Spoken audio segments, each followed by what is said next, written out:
2 nouvelles manifestations encore hier à Paris et en province pour dénoncer le racisme supposé d'une partie de la police et les violences policières. Des policiers qui se sentent aujourd'hui des boucs émissaires, lâchés aussi par leur ministre. Alors, qui pour restaurer la confiance? Qui pour rassurer les policiers, pour renouer le dialogue, pour aussi peut-être réformer cette police? Christophe Castaner est-il encore l'homme de la situation? Dans un instant, sur ce plateau, avec Dominique, nous allons recevoir Jean-Michel Fauvergue. C'est l'ancien patron du RAID, c'est l'homme qui susurre aujourd'hui à l'oreille du président sur ces questions de police. Mais d'abord, les tout derniers éléments avec Elisa Tran.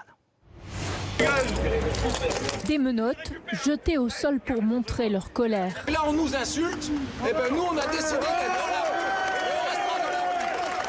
Accusés ces derniers jours de racisme et de violence, les policiers se sentent touchés dans leur honneur, confient les syndicats. Ils veulent aujourd'hui sauver leur image. On suspecte la police de tout et de rien, alors que chez nous, la police est vraiment à l'image de sa population. S'il y a des brebis galeuses, elles n'ont rien à faire chez nous. Mais il ne faut pas en tout cas mettre tous les policiers et tous ceux qui travaillent tous les jours dans des conditions difficiles, les jeter avec l'eau du bébé.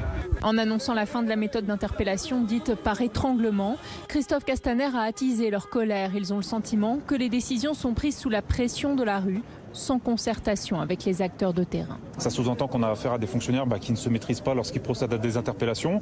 Et ça, pour nous, c'est absolument inacceptable. C'est vraiment un sentiment de ras-le-bol de ne pas être soutenu par son ministre. Fortement mobilisé depuis les attentats de 2015, avec les manifestations contre la loi travail ou l'épisode douloureux des Gilets jaunes, les agents sont fatigués, usés. Et ils partagent ce constat, leur métier n'est plus considéré. Il est à rappeler qu'on a en moyenne à peu près 18 collègues blessés chaque jour. Le contexte est vraiment difficile. On a une population de plus en plus hostile aux forces de l'ordre. Donc aujourd'hui, effectivement, on attend du soutien et de la reconnaissance. Aujourd'hui, les policiers en appellent à Emmanuel Macron. Le président doit nous soutenir, disent-ils. Il doit nous recevoir, estiment certains syndicats. On attend du soutien, de la reconnaissance. Les policiers attendent d'être vus par Emmanuel Macron. Eh bien, on va voir ça avec nos invités de la semaine. Jean-Michel Fauvergue, bonjour. Merci d'être avec nous. Vous êtes l'ancien patron du RAID. Vous êtes député La République En Marche de Seine-et-Marne. Vous êtes auteur de ce livre, La sécurité des Français, aux éditions Michel Lafon. Et vous êtes aussi l'homme qui parlait à Emmanuel Macron sur ces questions de police. Et votre avis, évidemment, nous intéresse. Guillaume Fard, à vos côtés. Bonjour. Vous êtes consultant sécurité intérieure BFM TV et auteur du Continuum de sécurité nationale aux éditions Hermon. D'abord, peut-être, on entendait ces policiers, Jean-Michel Fauvergue à l'instant, qui disaient on a besoin de reconnaissance, on a besoin de soutien. Je voudrais vous montrer la dernière image de ces actions policières qu'on a vues tout au long de la semaine. C'était à l'Arc de Triomphe, c'était tard, hier soir, les policiers réunis autour de cet emblème de la France, qui est la place de l'Étoile et l'Arc de Triomphe, qui jettent leurs menottes au sol. On voit ces images toujours impressionnantes, cet Arc de Triomphe où on a aussi eu les violences des Gilets jaunes, il n'y a pas si longtemps. Vous aviez envie de quoi hier soir, humainement? D'être à leur côté? Vous auriez des menottes aujourd'hui, vous les jetteriez au sol? Je n'ai plus des menottes, je suis passé à autre chose, je n'ai plus des menottes, mais pour autant, je connais le travail de ces hommes et de ces femmes, je connais le travail des gendarmes, je connais le travail des policiers. Je vais vous dire une chose, je voudrais commencer comme ça par une chose très forte. Quand nous sommes rentrés au Bataclan, avec la BRI et le RAID, nous avions en face de nous un massacre. Nous avions étendu morts en face de nous des hommes blancs, des hommes et des femmes blancs, des noirs, des maghrébins, des gens de toute provenance, sans doute des gays, sans doute des hétéros, sans doute des lesbiennes, sans doute des transsexuels, sans doute des hommes de droite, des femmes de gauche, etc. etc. Nous avions tous ces gens-là qui étaient étendus là, qui étaient assassinés. Et nous avons dû aller à l'autre bout du Bataclan pour aller chercher donc ces barbares qui étaient revêtus de leurs gilets explosifs. Les policiers que j'avais avec moi l'ont fait sans peur, avec courage. Et ils l'ont fait en piétinant le sang. Et le sang qui provenait de ces personnes-là se mélangeait. Et le sang, je vais vous dire, il était de la même couleur, il était rouge. Il était rouge pour tout le monde. Alors vous allez me dire, oui, les policiers du RAID, du GIGN, de la BRI, c'est des policiers exceptionnels qui, eux, ne sont pas soumis aux attaques qu'on a contre les policiers aujourd'hui. Mais non, tous les policiers de patrouille, les policiers du quotidien, les gendarmes du quotidien, les policiers municipaux aujourd'hui sauvent quotidiennement des vies, apportent leur soutien à la population.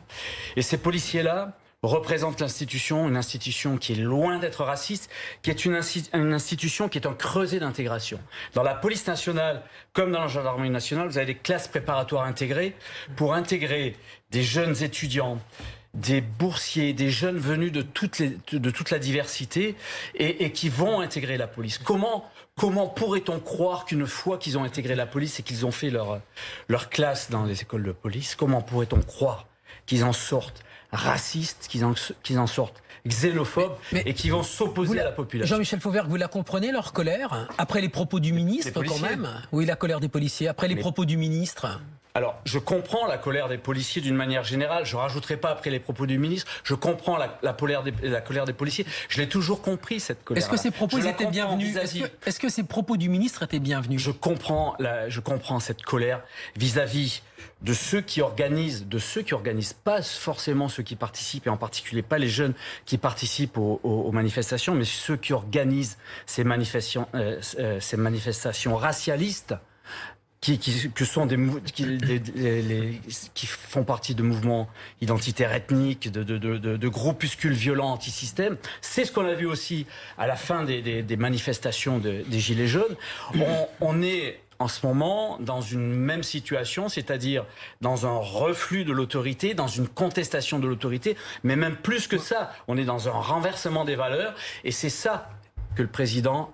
C'est ce que le président va dire ce soir, justement, sans doute. Je voudrais qu'on vienne évidemment à ce que va dire le président de la République ce soir. Je voudrais avant quand même qu'on revienne sur l'une des raisons des colères des policiers, et Dominique le soulevait à l'instant, il y a ces propos du ministre de l'Intérieur, de Christophe Castaner. Guillaume, aujourd'hui, les syndicats de police disent on ne veut plus parler à Christophe Castaner, on ne demande pas forcément sa démission, mais on veut aller au-dessus, ça revient au même. On veut aller voir directement Emmanuel Macron. Oui, parce que la police française, mais c'est vrai de la gendarmerie, enfin nos forces de sécurité intérieure, s'inscrivent dans un schéma qui est centralisé, hiérarchisé, et donc la parole du chef compte pour elles. Et si ces forces se sentent lâchées aujourd'hui par leur chef, elles se tournent vers le chef du dessus, le chef suprême, donc le chef de l'État. Parce que la séquence de cette semaine les a abîmées. Elles ont reproché au ministre, d'abord les paroles sur les soupçons avérés, parce qu'elles y voyaient une remise en cause de la présomption d'innocence. On précise que le ministre a corrigé entre-temps par courrier en disant ce sera des faits avérés, non plus des soupçons avérés. Mais difficilement, effectivement, en être autrement si on entendait sanctionner des policiers et des gendarmes. Ils lui ont reproché l'abandon d'une pratique dite de l'étranglement, surtout parce que ça n'était pas une annonce concertée et qu'il n'y avait pas de substitut qui se dessinait. Et puis ils lui ont reproché les propos qu'il a tenus le lendemain, mercredi matin, ici même à BFM TV. C'était chez Jean-Jacques Bourdin quand il dit qu'il serait prêt à mettre un genou à terre. Il fait allusion à l'affaire George Floyd et donc là, les forces de sécurité intérieure se sentent complètement lâchées. Puis quand il dit que l'émotion peut l'emporter sur la règle immédiatement après, là, effectivement, il s'attire les foudres des syndicats. Jean-Michel Fauvergue, je reprends le mot de Guillaume Fard. Tout le monde fait des erreurs. Est-ce que le chef de la police, en l'occurrence Christophe Castaner, a fait des erreurs? Est-ce qu'aujourd'hui, il doit dire « je me suis clairement trompé » Est-ce qu'il peut encore, aujourd'hui, être le chef légitime? Bien sûr que tout le monde fait des erreurs. Moi, j'en ai fait par le passé, j'en fais encore aujourd'hui, j'en ferai sans doute encore, et tout le monde en fait. Là, on est dans une situation où, encore une fois, on a effectivement un ministre de l'Intérieur dont le but est de soutenir la police nationale, mais c'est quelque chose. Et il ne l'a pas fait. Là, il l'a pas soutenu. C'est quelque chose qu'il lui avait demandé. On lui avait demandé un travail déontologique, et c'est le chef de l'État qui avait demandé ce travail déontologique-là à partir du mois de janvier. Ce travail déontologique-là, les députés d'un groupe de sécurité à l'Assemblée nationale que je co-dirige l'ont fait et ont fait des propositions au président de la République. Dans ces propositions-là, il y a un certain nombre de choses, comme par exemple l'indépendance de l'IGPN, on y reviendra si vous voulez. Mais pourquoi le ministre ne s'en est pas saisi ? Parce qu'à un certain moment, au ministère de l'Intérieur, il faut secouer le cocotier du ministère de l'Intérieur, qui est composé d'administrations diverses et variées. Et c'est des administrations qui sont des entités en soi. Il y en a 3. Il y a les administrations opérationnelles. Vous avez la préfecture de police, la direction générale de la gendarmerie nationale, la direction générale de la police nationale. Pour être très clair, vous nous dites aujourd'hui, Christophe Castaner n'a rien à se reprocher, c'est l'administration du ministère de l'Intérieur qui est en cause ?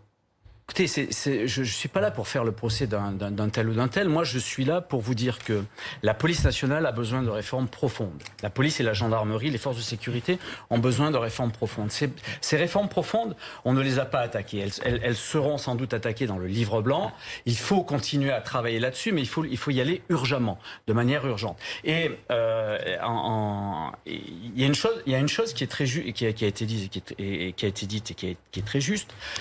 Quand on fait des annonces, et en particulier des annonces sur les moyens d'interpellation de la police nationale, il faut le faire en concertation, parce que si on interdit une certaine technique, par exemple l'étranglement, ce qui peut se comprendre, parce que l'étranglement doit être maîtrisé, c'est une technique dangereuse. Si on l'interdit, auparavant, qu'on en parle et qu'on essaye de trouver des palliatifs, parce que ça équivaut à désarmer les policiers, et ça équivaut, face à des personnes qui les agressent, à ne plus avoir aucune défense dans ce domaine.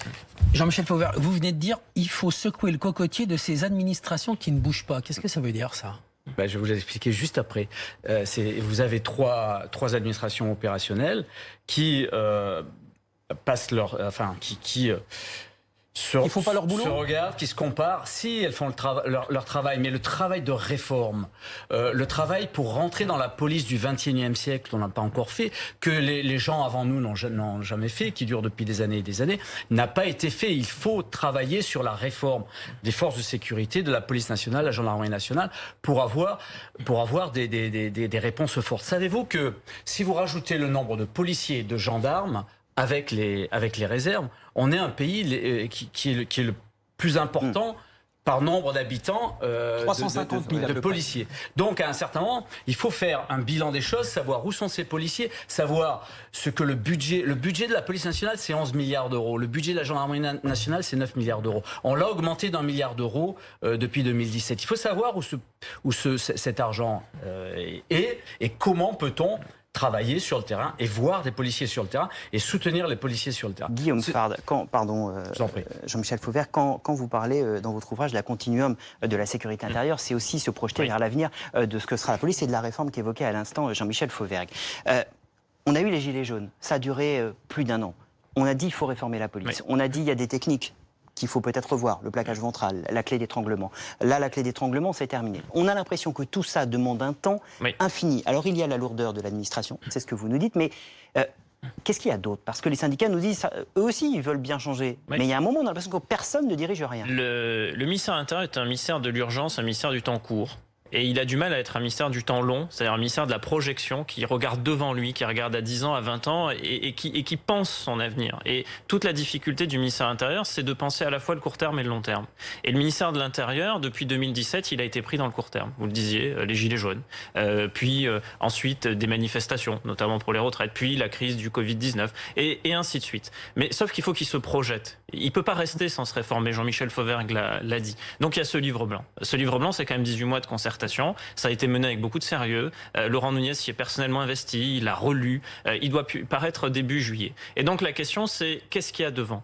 Probablement que devant, et ce sera une des pistes de ce livre blanc, il y a le fait que la sécurité est l'affaire de tous. Étant l'affaire de tous, elle n'est pas que l'affaire des policiers et des gendarmes, elle est l'affaire aussi d'autres que. Ces autres, qui sont-ils? Les policiers municipaux, la sécurité privée. C'est cela, en fait, le continuum. C'est cela que j'explique, moi, dans le livre. C'est qu'il va falloir élargir. Et probablement que cet élargissement, ce sera le principal axe de réforme de la sécurité intérieure de la France. Il y a un vaste débat de réforme de la police, mais avant cela, il va falloir calmer la police. Jean-Michel Fauvergue, que dites-vous à Emmanuel Macron?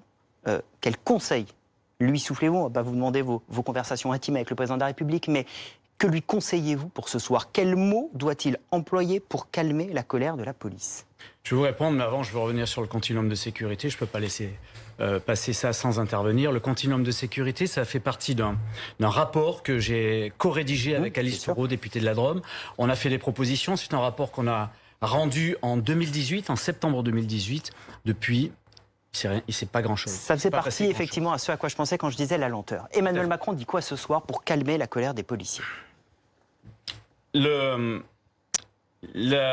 Ça a été dit, les policiers, comme les gendarmes d'ailleurs, basent beaucoup de choses sur l'affect, c'est quelque chose d'important, et ils veulent avoir un chef. Ils veulent que ce chef soit incarner.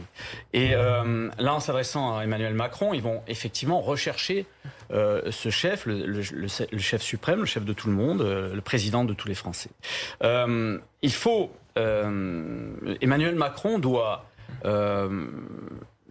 Enfin, il dira ce qu'il a à dire, mais ça sera teinté sans doute d'un discours sur l'autorité de l'État. Aujourd'hui, on doit revenir à une autorité de l'État. Je vous ai dit, il n'y a plus d'autorité. On doit revenir à nos valeurs républicaines, nos valeurs d'intégration. Comme le cite Fatou Diomé, qui a été interrogé dans le Monde, qui est une écrivaine franco-sénégalaise. Mais ça rassure les policiers? Ça calme la colère? Mais les policiers sont là, d'abord pour appliquer la loi, ils sont là aussi pour écarter les brebis galeuses qui sont une poignée dans leur rang, et ils le veulent. Et le retour à l'autorité, bien sûr que ça calme les policiers. Pourquoi ça calme les policiers? Parce que c'est le fondement de leur travail. C'est le fondement de leur travail, ça redonne du sens à leur travail. Le policier, comme le jeune gendarme, comme le policier municipal, quand il rentre dans cette carrière-là, il rentre pour servir la sécurité des Français. Il rentre pour servir les Français. Et la majeure partie des Français les soutiennent. Et à partir de ce moment-là, eh bien, il faut redonner ce sens-là qui a été perdu, qui est complètement perdu. Comment est-ce qu'il peut, Jean-Michel Fauvergue, est-ce qu'il peut rassurer les policiers ce soir, le président de la République? Qu'est-ce qu'il peut leur dire? Mais ça fait partie de sa dialectique à lui, il a sa manière de s'exprimer dans ce domaine-là. Mais je vous ai dit vers quel horizon il faut aller. C'est sur un retour de l'autorité. Il y a eu un renversement des valeurs. C'est le policier qui est mis en accusation, c'est le magistrat qui est mis en accusation aujourd'hui. Il faut remettre les choses, l'église au centre du village. Il faut remettre les choses à l'endroit. Et il faut dire d'un côté, sur le régalien, je suis là. Je vais appliquer totalement le régalien. On va essayer d'éviter tant que faire se peut toutes ces dérives au niveau de ça c'est d'un côté. De l'autre côté, au niveau économique, je suis protecteur, l'État est protecteur. Et sur les policiers, il va leur dire je vous soutiens. Sur les policiers, il doit leur dire je vous soutiens. Est-ce qu'il doit leur dire Non, attention. Sur les policiers, on doit avoir un discours clair. Moi, Est-ce qu'il les soutient? Est-ce qu'il va leur dire Je vais vous répondre, monsieur Dominique Rizet. Moi, j'ai été 40 ans chef de service. Dans mon magistère, j'ai fait des procédures contre des policiers qui étaient racistes, xénophobes, voleurs, qui frappaient leurs femmes. J'ai fait ces procédures-là. Et j'en ai écarté quelques-uns de la police nationale, d'autres ont été condamnés pénalement.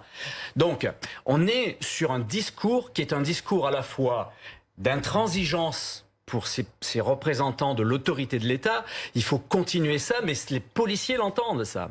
Mais aussi, on est sur un discours où l'on doit aussi défendre les policiers et les gendarmes qui sont attaqués par une infime partie de population, par ces mouvements identitaires que je vous ai dit, par ces groupuscules qui sont anti-système et qui ont fait maintenant, depuis plusieurs années, vœu de mettre à bas les piliers de notre démocratie et de nos valeurs démocratiques. On entend que la ligne de crête du président de la République est ténue ce soir, Guillaume Fard. Si le discours n'est pas le bon, si les mots ne passent pas, si la police n'est pas rassurée ce soir par le chef de l'État, est-ce qu'il peut y avoir une grève, non, une grève du zèle, des actions des policiers, vers quoi on peut aller? Alors une grève, non, parce que comme vous le entendiez, les policiers n'ont pas le droit de grève. Néanmoins, ils ont le droit de manifestation, ils ont la liberté syndicale, ils ont déjà manifesté, on l'a presque oublié, mais à l'automne dernier, ils étaient 20 000 dans les rues de Paris. En fait, le problème aussi, c'est l'inconstance du discours de Christophe Castaner. D'abord, il a dit être derrière les forces de l'ordre, puis après, il a dit ne plus être tout à fait derrière. C'était en janvier de cette année, on l'a presque oublié. C'est la formule sur le croche-patte à l'éthique, qui là aussi a pu être mal comprise ou mal perçue. Et en réalité, ce que les policiers et gendarmes disent, c'est on cherche pas un ministre qui est derrière, on cherche un ministre qui est devant, qui nous projette vers l'avant et qui nous trace des perspectives. Et effectivement, si des perspectives, il n'y en a pas, eh bien, qu'est-ce qu'il va rester? Il va rester le divorce, la défiance et la dégradation de la cote de confiance. Vous le disiez à l'instant, vous présentiez les chiffres du Cevipof, ils sont édifiants. En 5 ans, moins 14%, on passe de 80% de cote de confiance à 66%. De la population vers la police. Exactement. Un Français sur 3 qui n'a plus confiance en sa police. Ça, c'est une défaite collective et ça n'est acceptable pour personne, ni pour les citoyens, ni pour les syndicats de police. C'est dire que les mots de ce soir du président de la République seront importants pour renouer le dialogue avec la police. Merci Jean-Michel Fauvergue sur le plateau. Merci Guillaume Fard d'être venu dans Affaires suivantes. Vous restez avec nous dans un instant. On va continuer évidemment à évoquer toutes ces questions, ces manifestations qui ont encore eu lieu hier, qui réclament la plupart du temps justice. Justice pour Adama, c'est l'arrivée en France du débat qui a surgi après l'affaire George Floyd aux États-Unis. Elle interroge évidemment notre police, notre justice, notre société. Maître Henri Leclerc, le président de la Ligue des droits de l'homme, sera notre invité. À tout de suite.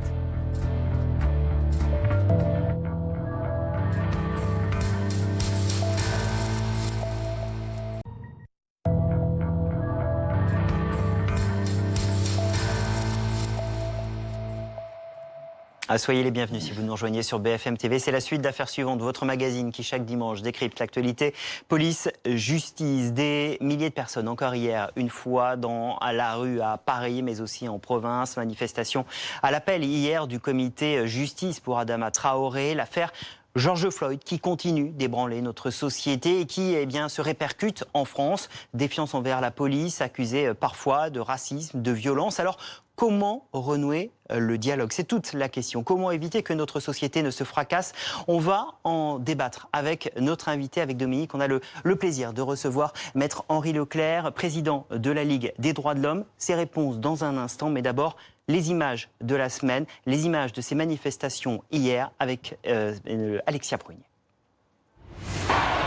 Ils étaient des milliers réunis place de la République, lieu de rendez-vous de la manifestation contre le racisme et les violences policières. Dans la foule compacte, le visage d'Adama Traoré. Ce jeune homme est devenu le symbole de la lutte contre les violences policières.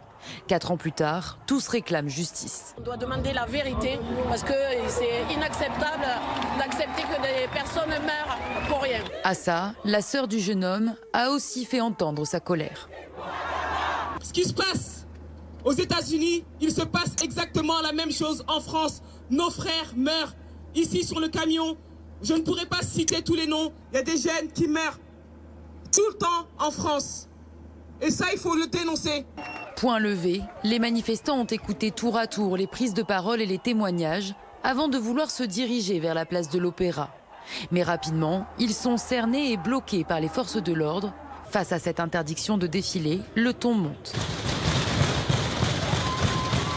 C'est l'oppression en fait.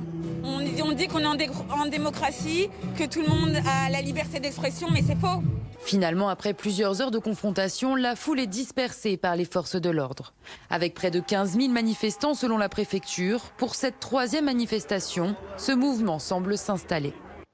Maître Henri Leclerc, bonjour. Merci d'être avec nous. Vous êtes avocat pénaliste, évidemment, président d'honneur de la Ligue des droits de l'homme. On est ravis de vous accueillir. Beaucoup de questions à vous poser, évidemment, sur l'actualité. D'abord, les images de cette manifestation. Encore une fois, hier à Paris, 15 000 personnes dans la capitale, des manifestations un peu partout en province. Il y a à la fois ceux qui se sentent stigmatisés, qui étaient dans la rue. Il y a des policiers qui se sentent eux aussi stigmatisés, boucs émissaires. On a le sentiment qu'on est en train d'assister à une période de fracture. Est-ce que vous le vivez comme ça ou est-ce qu'on va trop loin quand on dit ça? Écoutez, la question est posée. C'est-à-dire que c'est une question que nous sommes un certain nombre à poser depuis longtemps. C'est une question qui se pose dans la société. C'est une question qui s'est posée de façon très, très difficile à la suite des derniers mouvements sociaux. Qu'il s'agisse de la réforme du droit du travail, qu'il s'agisse des gilets jaunes, très importante, qu'il s'agisse même de la réforme des retraites, les mouvements sociaux.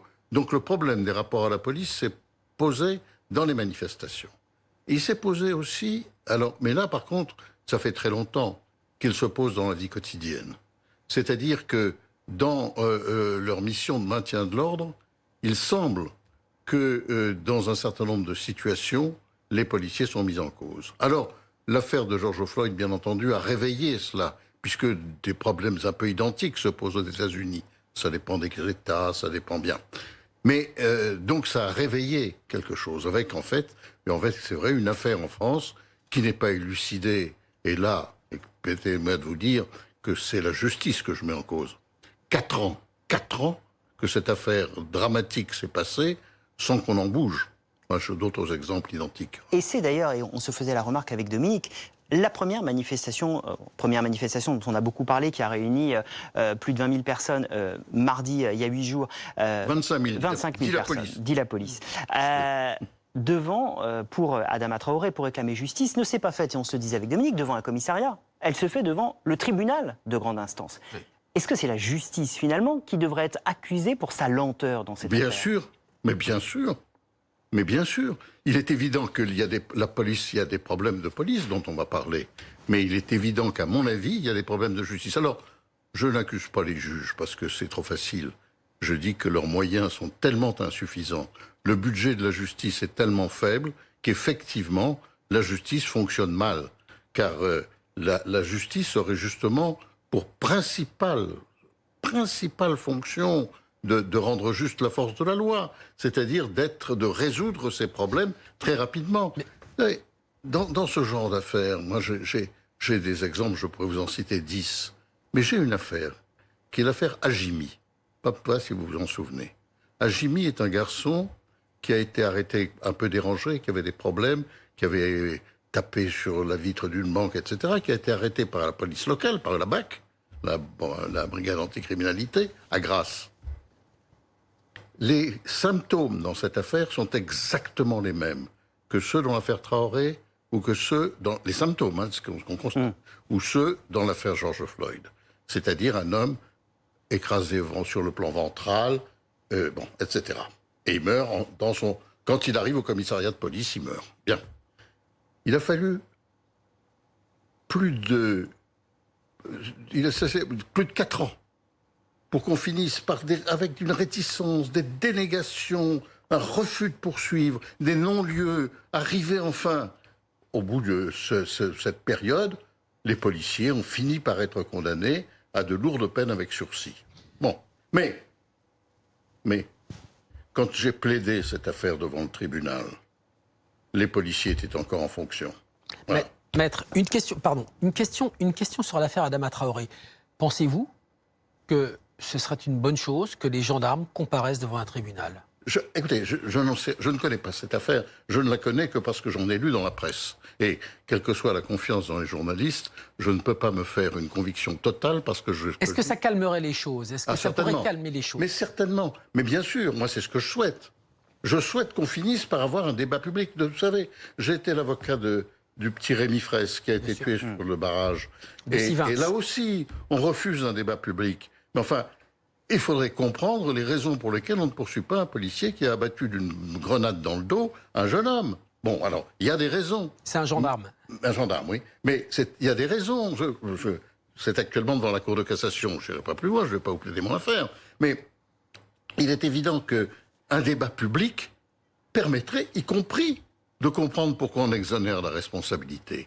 Dans l'affaire Traoré, un débat public contradictoire, avec des avocats, avec les témoins, avec la présence de tout le monde. Alors on dit, mais c'est la dignité des gendarmes qui est en cause. Non, non. Ils comparaissent, ils sont toujours présumés innocents. Alors, c'est vrai, je sais, tout ça, là, je suis avocat. Hein. Bon, je connais, là, et je suis plus souvent avocat de gens qui sont accusés, et il n'y a pas de raison que les policiers ne se sentent pas. Mais en même temps, ça permettrait de percer l'abcès. Et si, effectivement, les raisons pour lesquelles les policiers ne sont pas responsables sont débattues publiquement, ça percerait l'abcès. Et puis s'ils sont responsables, il faudra les condamner. Il y a cette fracture d'une partie de la population avec la police, ses soupçons. Et puis ces affaires ont réveillé cette question du racisme en France. C'est aussi sur ce point-là qu'on voulait vous entendre.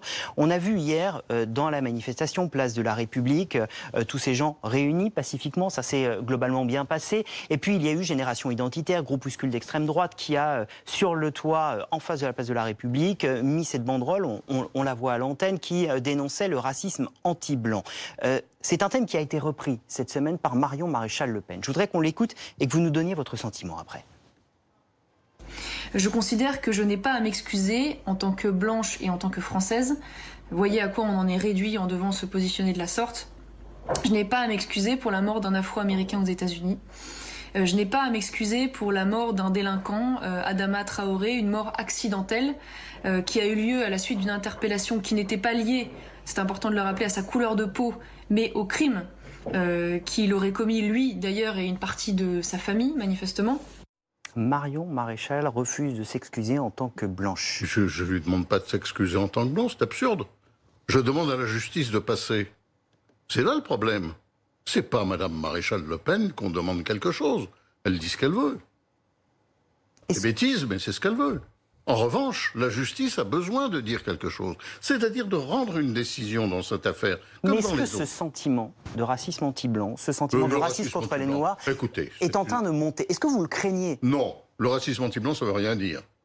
Le racisme, en général, ça s'adresse à des personnes qui sont en état d'infériorité dans une société. Et les Blancs ne sont pas, que je sache, en état d'infériorité dans notre société. Et le racisme anti-blanc, ça veut dire quoi? Ça veut dire que ceux qui ont souffert, ceux qui souffrent, peuvent bêtement étendre la souffrance qu'ils ont à tous les Blancs. Bon, mais qu'ils en veuillent à ceux qui les ont fait souffrir, c'est la moindre des choses. Vous savez, les victimes, la mémoire des victimes, vous savez, on parle par exemple des positions des anciens esclaves. Aux États-Unis, on en a beaucoup parlé. On déboulonne des statues, on supprime la diffusion d'Autant en emporte le vent parce qu'on le soupçonne de racisme. Est-ce qu'il faut la revoir, notre histoire? De quoi faire les signes, les statues qu'on jette? Les statues, on parle de Colbert, la Warner Bros. Supprime la diffusion d'Autant en emporte le vent au Grand Rex. Colbert, d'abord, c'est pas lui. Colbert, il a préparé le Code noir. Mais qui c'est qu'il faut mettre en cause? C'est Louis XIV. Celui qui a promulgué le Code noir, c'est Louis XIV. Alors, osez le dire.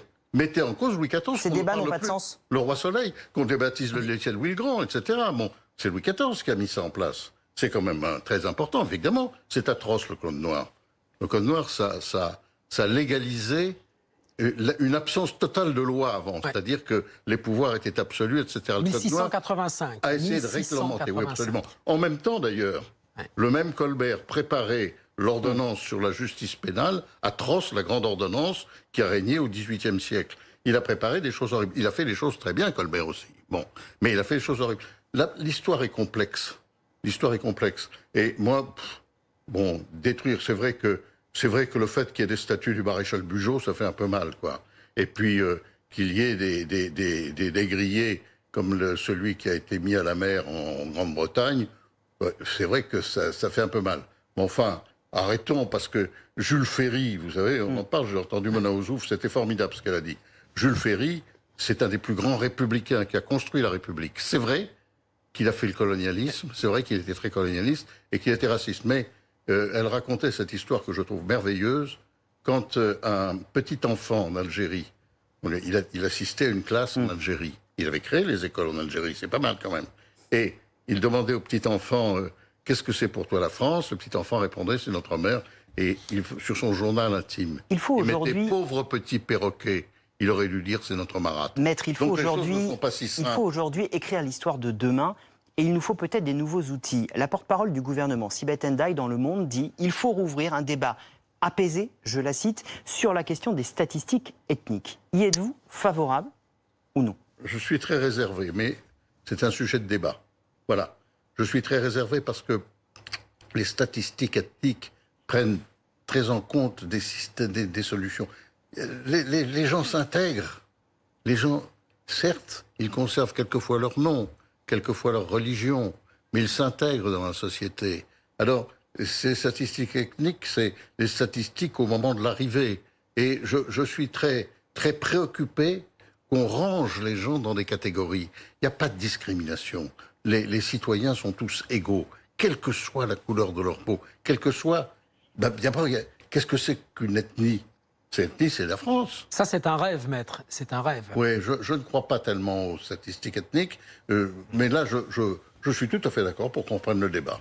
Et on verra ce qu'en dira le président de la République ce soir. Merci beaucoup, Maître Henri Leclerc, d'être venu sur le plateau d'Affaires suivantes, nous éclairer et nous donner votre point de vue sur cette actualité très riche et importante de la semaine. Tout de suite, c'est l'histoire de la semaine.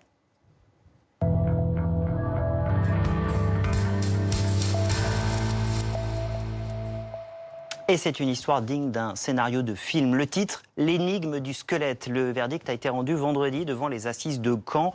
L'histoire d'un couple à trois où comment Guy n'a jamais réussi à vraiment choisir entre deux sœurs. Sauf que voilà, à trois, parfois, il y a quelqu'un de trop. Elisa Trane. Leur romance est née dans le bocage normand, là où Fabien et Christine se sont réfugiés pour reconstruire leur couple, après que Fabien a avoué sa relation avec la sœur aînée de sa compagne, Caroline. Très vite, cette dernière va pourtant les retrouver et s'installer avec eux. D'une liaison au départ secrète, extra-conjugale, émane un triangle amoureux. Fabien, Christine et Caroline, une vie à trois émaillée d'accrochages et de réconciliation.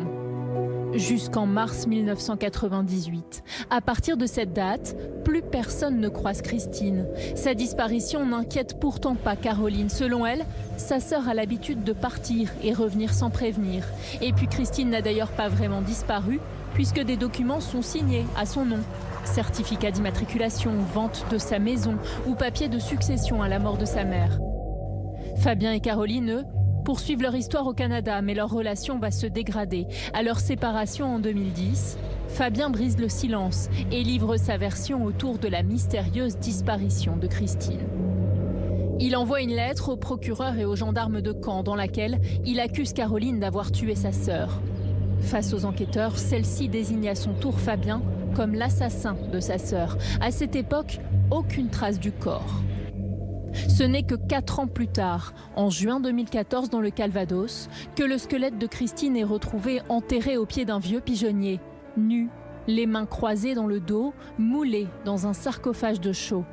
Les 2 ex-amants sont mis en examen, mais lorsque Fabien est renvoyé aux assises en 2018, il y a prescription pour le meurtre présumé. Reste alors le recel de cadavres. Pour ces faits, Caroline comparaissait seule devant la cour criminelle du Calvados vendredi.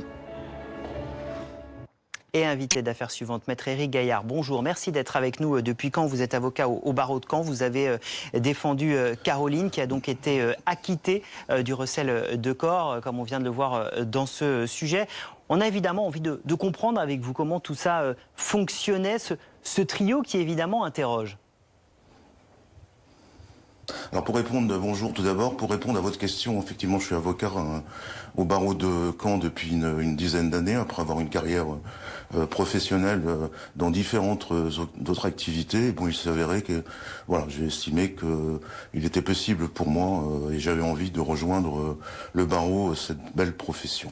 Alors concernant votre question et la présentation qui est faite, et la présentation qui était faite dans la presse d'ailleurs, on parle toujours de trio, mais il faut comprendre que la relation telle qu'elle a été, établie, très clairement, effectivement, dans ce trio, il y avait l'homme et il y avait 2 femmes. On peut avoir l'impression que ces 2 femmes se battaient, cet homme, et pouvaient vivre ensemble toutes les 3. En réalité, l'homme était le dominateur, le manipulateur, alors pervers narcissique, machiavélique, et qui se servait tantôt de l'une parce que Christine était... il était déjà marié quand il a rencontré Christine, il est tombé follement amoureux d'elle, il a divorcé de sa femme dans des conditions très difficiles pour elle. Cet homme violent a même attaqué à la hache et détruit la voiture de cette femme. Il rencontre Christine, il est totalement subjugué par cette belle femme libre, moderne, aimant la vie. On peut la présenter comme un soleil. De l'autre côté, vous aviez effectivement la sœur, ma cliente, Caroline, qui est présentée comme effacée, l'ombre de sa sœur.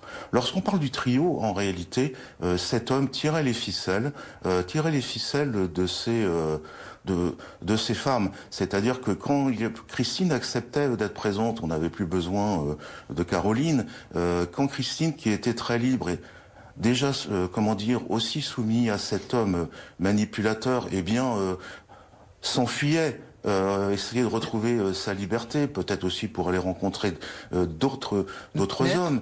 Elle faisait Oui. Maître Gaillard, il était difficile à obtenir cet acquittement de votre cliente. Quels ont été vos arguments ? Alors mes arguments. Alors il faut savoir que nous sommes partis d'une situation effectivement dramatique à la suite de cette dénonciation calomnieuse d'un homme machiavélique qui a attendu, qui a voulu se venger de cette femme parce que il avait été expulsé du Canada et cette femme avait réussi à se libérer de son emprise et donc cet homme a dénoncé volontairement cette femme. Et là où il y a le premier, la volonté manifeste de nuire, de détruire Caroline, je m'interroge depuis des années pour savoir aussi s'il n'y a pas un magnifique pied de nez qui a été fait à la justice française, puisque cet homme, quelque part, avant de dénoncer les faits, a attendu plus de 10 ans que la prescription soit acquise. Alors là où c'est intéressant, c'est que l'arroseur a failli être arrosé. C'est la question qui se pose. Il y a la prescription pour lui. Votre cliente est acquittée. Est-ce qu'on saura un jour la vérité sur ce qui est arrivé à Christine ? Alors, concernant ce qui est arrivé à Christine, malheureusement, je crains qu'on ne le sache jamais. Il y a, et ça c'est une particularité aussi de cette affaire, c'est que nous avons la certitude qu'il y avait 2 personnes qui savaient exactement où pouvait se trouver, alors l'une, où pouvait se trouver le cadavre de sa sœur, et elle a signalé possiblement où elle pensait que le corps de sa sœur pouvait être sans en avoir aucune certitude. Et puis nous avons effectivement le dénonciateur qui a toujours nié, alors avoir évidemment tué Christine, avoir su où elle était, et qui malheureusement s'est trahi dans le cadre d'une écoute, puisqu'après sa mise en examen, il a donné à un correspondant téléphonique une information, puisque le cadavre était à côté d'un ancien pigeonnier, en faisant référence à des photographies, alors qu'en réalité ces photographies et le rapport de service technique n'avaient pas été encore rédigés. Il venait d'être rédigé, pas encore transmis au juge d'instruction. Le juge d'instruction ne l'avait pas encore reçu. Donc à aucun moment cet homme ne pouvait savoir précisément où était le corps de cette femme. Ça lui avait pas été non plus signalé lors de la garde à vue. Donc bon, voilà, c'est une situation où indirectement nous pouvons. On l'a compris, l'énigme du squelette est loin d'être réglée. Merci beaucoup, Maître Éric Gaillard, d'avoir été avec nous en direct dans Affaires suivantes, évidemment, pour évoquer cette affaire.